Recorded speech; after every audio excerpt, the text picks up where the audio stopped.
U suton jedne januarske večeri 1943. godine niz Beogradsku ulicu Princa Pavla, sadašnji Mladena Stojanovića, čovek osrednjeg rasta u dugom kaputu povlačio se ispred agenata specijalne policije. Povremeno se osvrtao i pucao na njih iz pištolja. Kada je trebalo da skrene u drugu ulicu, pao je. Pogodila su ga 3 revolverska hica. Smrtno ranjenog, policija ga je prevezla u državnu bolnicu, gde je umro iste večeri ne dolazeći svesti. Nađena prijava stana glasila je na ime Petra Rogulje. Po naređenju policijskog komesara, poznatog antikomuniste Bećarevića, sprovedena je detaljna istraga i ustanovljeno je da je Petar Rogulja u stvari ilegalno ime Mirka Tomića, advokatskog pripravnika i istaknutog rukovodioca Komunističke partije Jugoslavije i Narodno-oslobodilačkog pokreta u Srbiji.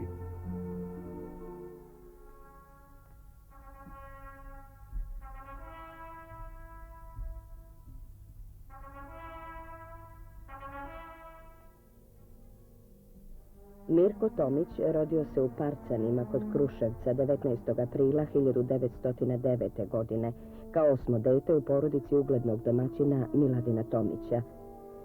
Osnovnu školu završio je u obližnjem selu, a gimnaziju u Kruševcu. Bio je poznat kao uporan i buntovan đak.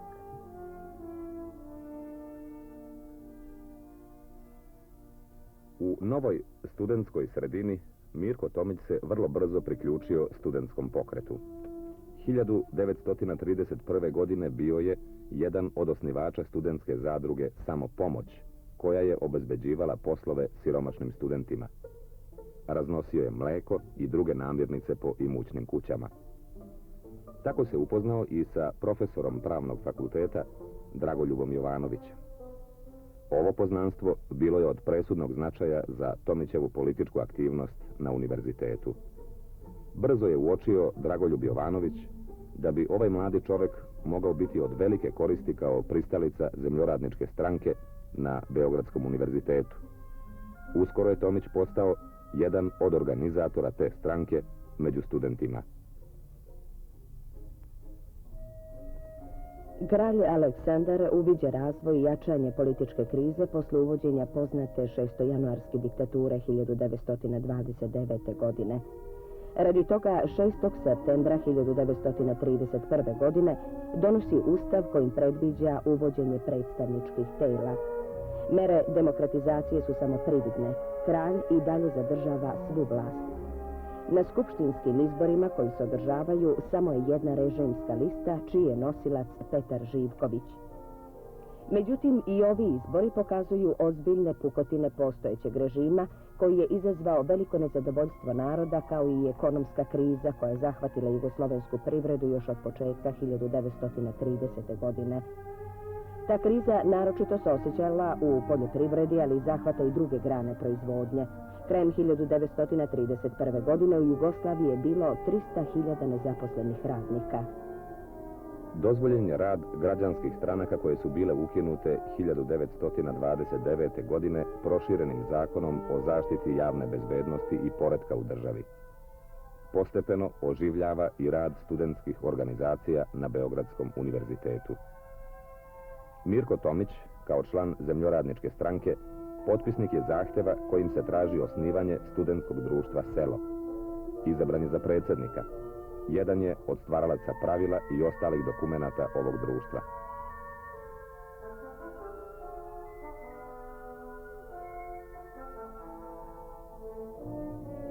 Pravilnikom se je tražilo od članova da rade na prosvećivanju i kulturnom uzdizanju seljaka i propagiranju zadrugarstva. Društvo je uskoro prestalo da radi zbog ozbiljnog podvajanja na leve i desne u zemljoradničkoj stranci. Mirko Tomić ostaje pristalica leve struje. Politička delatnost na univerzitetu je pod stalnom prismotrom policije. U izveštaju Ministarstva unutrašnjih dela, Ministarstvu prosvete, konstatuje se da pristalice levih zemljoradnika studenata sa Mirkom Tomićem na čelu zajednički istupaju sa studentima komunistima u pojedinim akcijama, navodeći kao primjer izbore za studentsko pravničko udruženje na kojima je većinu glasova dobila lista Mirka Tomića. Posle studentskih demonstracija uprava pravničkog udruženja je uskoro zabranjena. Samo godinu dana kasnije studenti osnivaju novo udruženje Budućnost. Krajem 1933. godine izabran je akcioni odbor u koji su između ostalih ušli studenti Petar Stambolić i Mirko Tomić. Mirko Tomić je otvoreno kritikovao neke političke stavove Dragoljuba Jovanovića i vođstva Saveza zemljoradnika, orijentišući se prema komunistima. Često se i sam pojavljivao kao govornik pred narodom, studentskim zborovima, štrajkovima i majskim demonstracijama, sprovodeći liniju komunističke partije u studentskom pokretu. Sve je češće dolazi u sukob sa policijom. 1. februara 1935. godine zakazan je štrajk na Beogradskom univerzitetu, a povod je bio zadržavanje uhapšenih studenata u Višegradskom zatvoru. Policija je prodrala u zgradu univerziteta i ubila Mirka Strzentića. Mirko Tomić odlazi na pregovore u rektorat. Uhapšen je zajedno sa novom grupom studenata i odveden u Višegrad. Među uhapšenim nalazio se i Veljko Vlahović, student tehnike. Mirko Tomić je uskoro oboleo od žutice.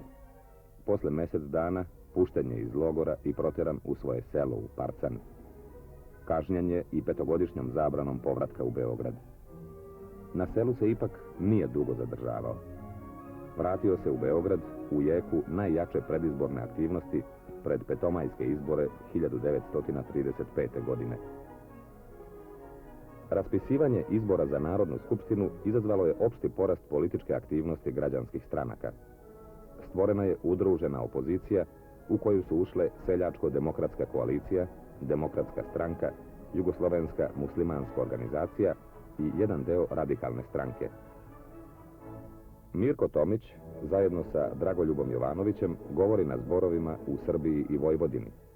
Obilazi Aleksinac, Veliku Kikindu, Novi Bečej i mnoge druge gradove i sela.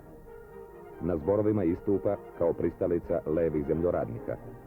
Rukovodstvo Komunističke partije Srbije preko njega sprovodi političku liniju svoje partije i u zemljoradničkoj levici i na zborovima udružene opozicije.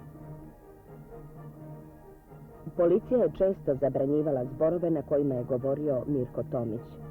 U raspisu Ministarstva unutrašnjih poslova od 23. novembra 1935. godine između ostalog se navodi da se ne odobravaju zborovi na kojima figurira kao govornik Mirko Tomić, student, koji je komunistički i krajnje levičarski nastrojen i koji pokušava da govori ono što se ne može odobriti. Početkom 1936. godine Mirko Tomić se ponovo vratio na univerzitet i odmah uključio u politički život. 3. aprila te godine bio je u studentskom štrajku jedan od najaktivnijih članova štrajkačkog odbora. Studenti su energično tražili ukidanje odluke o uvođenju univerzitetske policije i ukidanje nepravilno izrečenih kazni studentskim rukovodiocima Beogradskog univerziteta. U sukobu sa policijom poginuo je student prava Žarko Marinović. Posle dugih pregovora usvojeni su studentski zahtevi. Rektor univerziteta Vladimir Ćorović prisiljen je da podnese ostavku.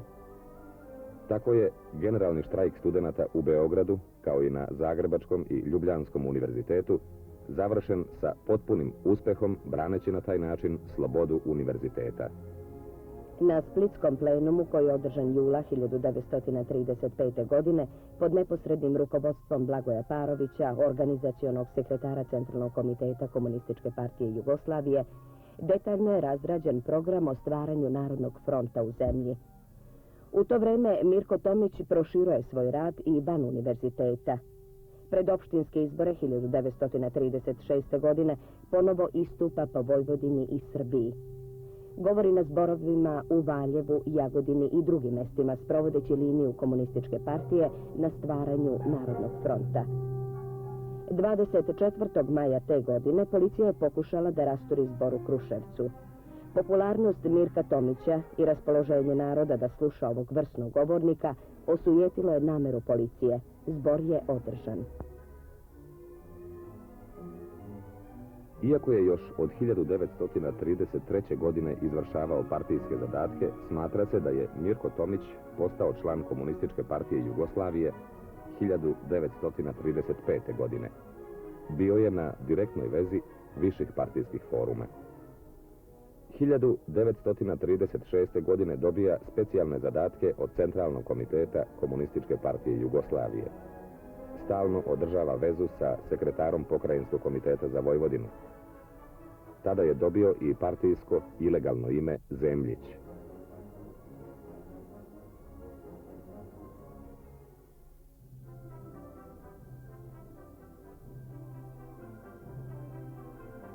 Kao član Komunističke partije Jugoslavije i dalje politički radi u Zemljoradničkoj stranci. Obaveštava članove Pokrajinskog komiteta za Srbiju o političkim namerama predsjednika Zemljoradničke stranke Dragoljuba Jovanovića. Koristeći njegovo političko iskustvo koje je stekao u Zemljoradničkoj stranci, partijsko rukovodstvo ga orijentiše za rad na selu. Pridobija mlade ljude među levo orijentisanim zemljoradnicima. Uleto 1936. godine Mirko Tomić obaveštava Centralni komitet Komunističke partije Jugoslavije koji se nalazi u Beču o političkoj situaciji u zemlji i razvoju Narodnog fronta slobode u zemlji. Povremeno i lično odlazi u Beč izveštavajući Centralni komitet o radu partijskih organizacija u zemlji, o ekonomskim i političkim kretanjima i raspoloženju masa, naročito među radničkom klasom. Posle provale partijskih organizacija u Vojvodini morao se povući u ilegalstvo. Nešto kasnije, nalazeći se na odsluženju vojnog roka, uhapšen je u Sarajevu novembra 1936. godine. Proveo je 9 meseci u Sremsko-Mitrovačkoj kaznioni, Nadi Ciganliji, Subotici i Kikindi. Krajem 1935. i tokom 1936. godine desetkovane su mnoge partijske organizacije širom Jugoslavije pod udarom režima vlade Milana Stojadinovića. Policija je teretila Mirka Tomića da je održavao veze sa komunistima Vojvodine i sekretarom Pokrajinskog komiteta.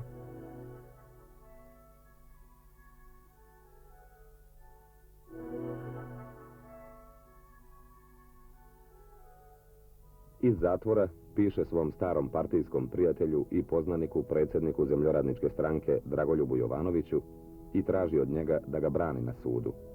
Dragoljub Jovanović to energično odbija. Otada su među njima prekinuti svi politički i drugi kontakti. Kasnije će Mirka Tomića na veliko zalaganje Dragoljuba Jovanovića isključiti iz Zemljoradničke stranke.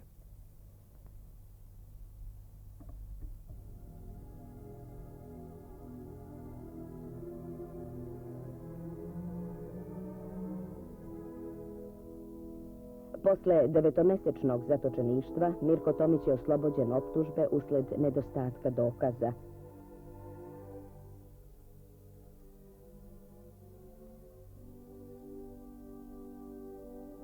Ponovo je proteran u rodno selo Parcane.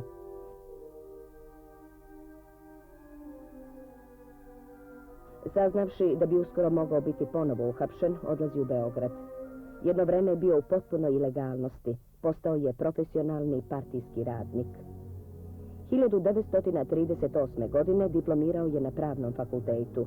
Radi kao advokatski pripravnik ne prekidajući svoju revolucionarnu delatnost. Te godine zajedno sa Veselinom Astrešom veoma aktivno radi na osnivanju Jedinstvene radničke partije kao legalne klasne organizacije.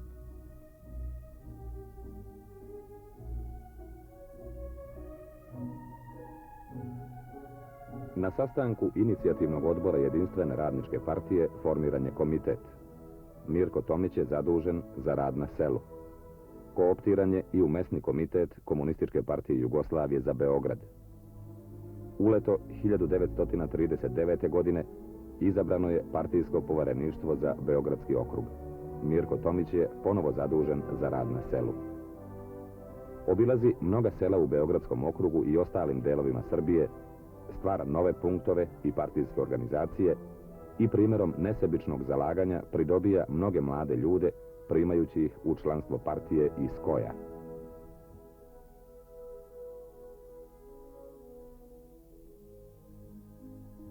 U septembru 1940. godine Pokrajinski komitet ga upućuje na školovanje koje je organizovao Centralni komitet Komunističke partije Jugoslavije u Makarskoj.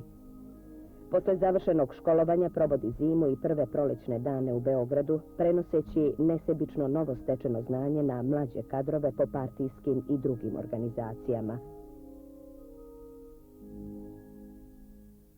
Učestvuje kao organizator u martovskim demonstracijama kada je narod Beograda izašao na ulice da zajedno sa radničkom klasom Jugoslavije sruši Trojni pakt i osudi izdajničku politiku vlade Cvetković-Maček.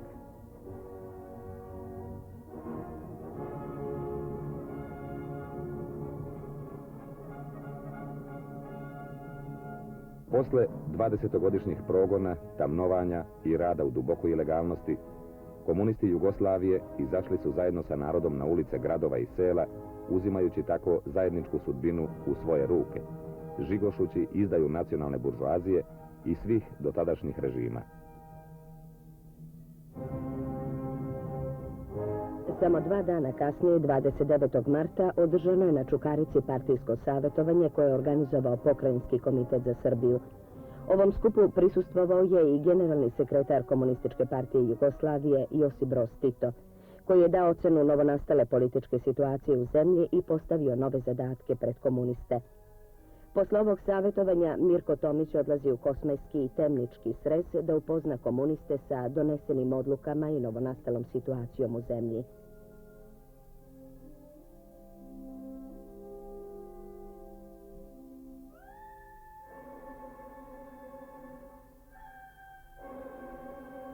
Šestoaprilski rat 1941. godine zatekao ga je u Varvarinu, gde radi na okupljanju dobrovoljaca za odbranu zemlje od fašističke Nemačke. Bio je to jedan od najvažnijih zadataka partije. U tim sudbonosnim danima Komunistička partija Jugoslavije bila je jedina politička snaga koja je pozvala narode Jugoslavije u borbu protiv okupatora i narodnih izdajnika. Posle kapitulacije stare Jugoslavije, Mirko Tomić je ponovo došao u Beograd. Njemu, dobro poznatim ulicama, vladala je pustoš. Osjećao se zadah rata i smrti. Mnogi drugovi ostali su zauvek pod ruševinama. Nije bilo vremena za predah. Pokrajinski komitet Komunističke partije za Srbiju odredio ga je za instruktora pri okružnim komitetima za Kruševac i Kraljevo. Neposredno posle napada fašističke Nemačke na Sovjetski savez odlazi na jug Srbije i prenosi okružnim komitetima direktive o pripremama za ustanak. 25. jula 1941. godine učestvuje u donošenju odluke o formiranju Rasinskog narodno-oslobodilačkog partizanskog odreda.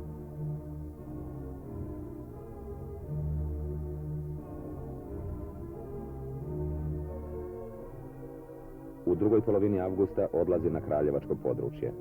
Pred njim je kraljevački odred položio zakletvu. U oktobru odlazi u Rašku i Baljevac. Prenosi odluku Vrhovnog štaba da se odmah jedna rudarska četa uputi u Užice.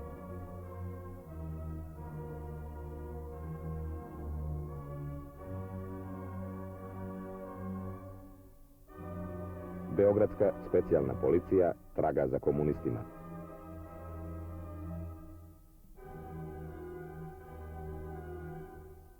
Saznaje da je Mirko Tomić jedan od organizatora Narodno-oslobodilačkog pokreta u Srbiji i da je zajedno sa svojom ženom, Jelicom, negde sa partizanskim odredima.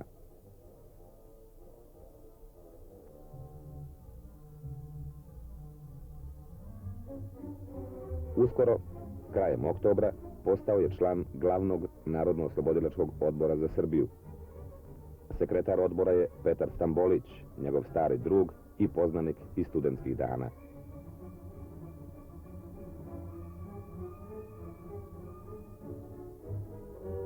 Na proslavi Oktobarske revolucije u Slobodnom Užicu, Mirko Tomić je govorio o okupljenom narodu kao predstavnik neoslobođenih delova Srbije.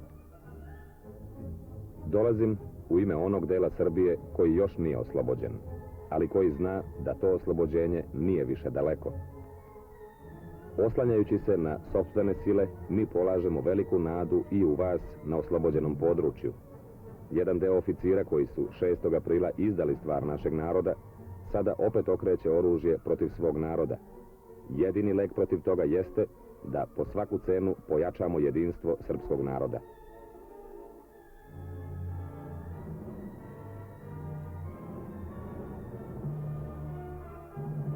Posle odstupanja iz Užica, Vrhovni štab i Centralni komitet odlučuju da u Srbiju ponovo vrate jedan deo partizanskih odreda sa nekoliko istaknutih vojnih i političkih radnika.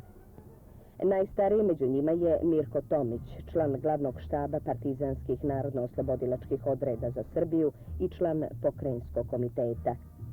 Kao delegat Vrhovnog štaba dobio je zadatak da reorganizuje partizanske odrede u zapadnoj Srbiji.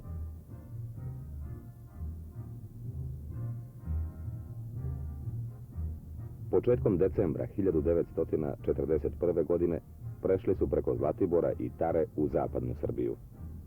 U Valjevskom kraju, na slobodnoj teritoriji ispod Medvednika, Povlena i Jablanika, Mirko Tomić je našao Podrinjski i Valjevski odred zajedno sa Tamnavskim bataljonom koji su imali oko 1300 boraca. Odmah po dolasku održao je savjetovanje sa vojnim i političkim rukovodiocima i preneo direktive Centralnog komiteta i Vrhovnog štaba da partizanski odredi budu što manji i što pokretljiviji, da ostanu na svom terenu, ne upuštajući se u veće borbe.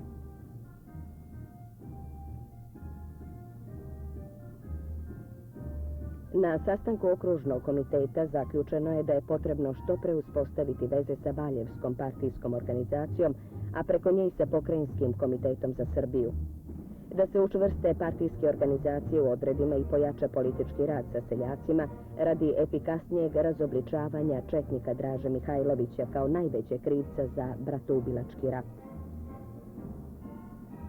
Prilike su se na tom terenu svakodnevno pogoršavale. Odredi vode teške borbe. Podrinjski je skoro uništen. Neprijatelj sve snažnije steže obruč oko partizanskih odreda i preostalog dela slobodne teritorije u zapadnoj Srbiji. –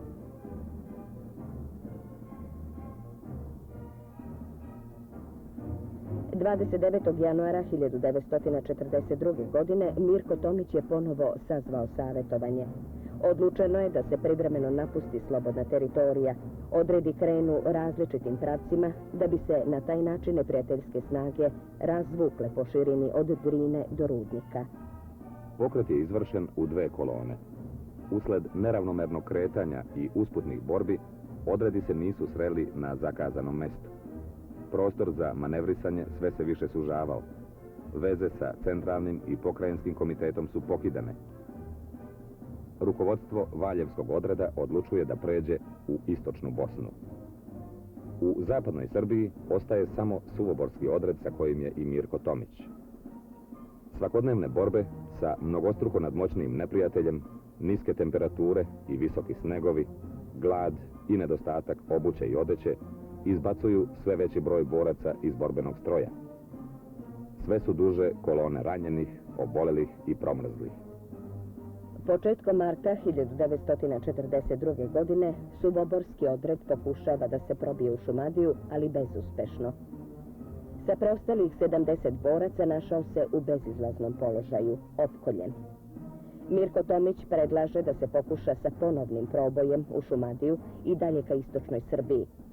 Neki predlažu da se pokuša preći u istočnu Bosnu.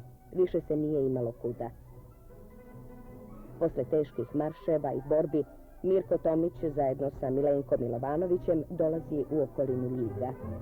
Uporno traži vezu sa Pokrajinskim komitetom. Posle mnogih napora i neizvesnosti konačno uspeva. Dobio je isprave na ime Petra Rogulje i prebacio se u Beograd.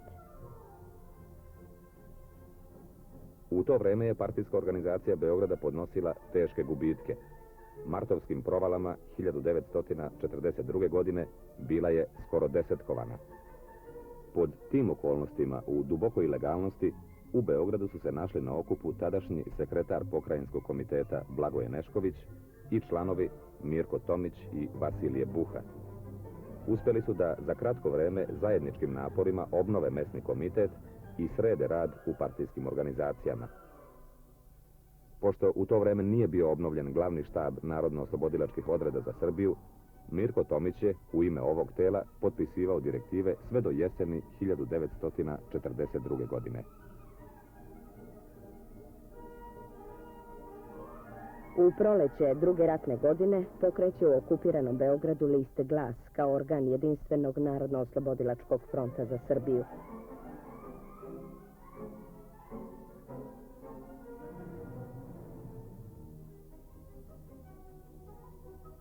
Objavljuje mnoge članke.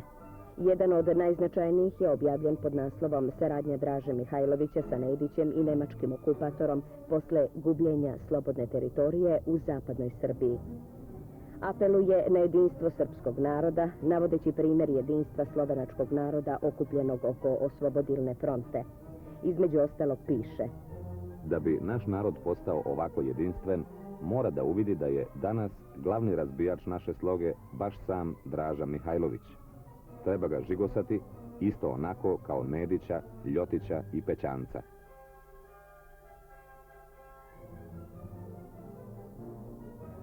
U zimu 1942. i početkom 1943. godine Gestapo i agenti specijalne policije pretresali su danonoćno stanove, ulice i čitave kvartove u okupiranom Beogradu, tragajući za komunistima, rodoljubima, pripadnicima Narodno-oslobodilačkog pokreta. Mirko Tomić, kao i mnogi drugi organizatori Narodno-oslobodilačkog pokreta, izvršavao je po tim uslovima mnogobrojne partijske zadatke. Izbjegavajući zamke policije, znao se vešto prebaciti iz jednog kraja Beograda u drugi kraj. U suton 16. januarskog dana 1943. godine pošao je, kao i obično, u ilegalni stan u ulici Princa Pavla, sada Mladena Stojanovića, broj 20. Odjeknuo je pucanj. Počeo se povlačiti, gađajući iz revolvera agente specijalne policije koji su jurili za njim.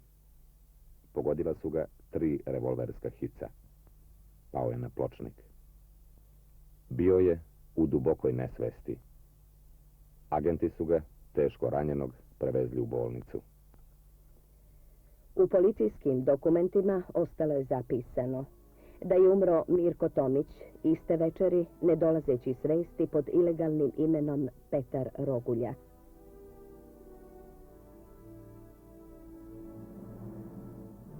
Posle pogibije ovog poznatog radničkog borca, Pokrajinski komitet Komunističke partije za Srbiju doneo je odluku da od tada Rasinski partizanski odred nosi ime Mirka Tomića, kao jednog od najodanijih sinova srpskog naroda, beskrajno požrtvovanog komuniste i neimara revolucije, skromnog čoveka i narodnog heroja Jugoslavije.